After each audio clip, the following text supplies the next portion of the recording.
yana yuterdan 6200 rubl shtraf VIP zallarga kirib ketyapti. Xudo xolasa uni QR kodlar bilan birga. Xudo xolasa buni Toshkent va O'zbekiston havolariga komfort samolyotga bilet qilib berdim. Xudo xolasa singlimiz ketishyapti. Singlim qalay? Xizmatlarimiz ma'qulmi sizga? Biletni onlayn oldim. O'zlari kutib olib, mana yuborib tuzatyaptilar. Rahmat. Gap yo'q, xudo xolasa. Nechinchi marta bilet olishingiz bizdan? Ikkinchi. Ikkinchisi, buni olib bezakang yuribsiz, ha? Bezakang yuribsiz, to'g'rimi? Da, buni kuzatib yubordik. Mana chiroyli qilib olib kelib, bagajlarni besplatniy stikllarga jo'natib, xudo xolasa qo'limizdan kelguncha xizmat ko'rsatib boryapmiz. Sizlar uchun biz xizmatda do'stlar.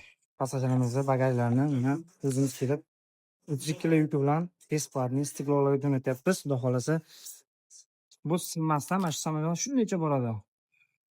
Aeroport mana VIP zallarga kirib ketyapti. Xudo xolasa uni QR kodlar bilan birgalikda chiroyli xudo xolasa. Qalay, xizmatlarimiz zo'rmi?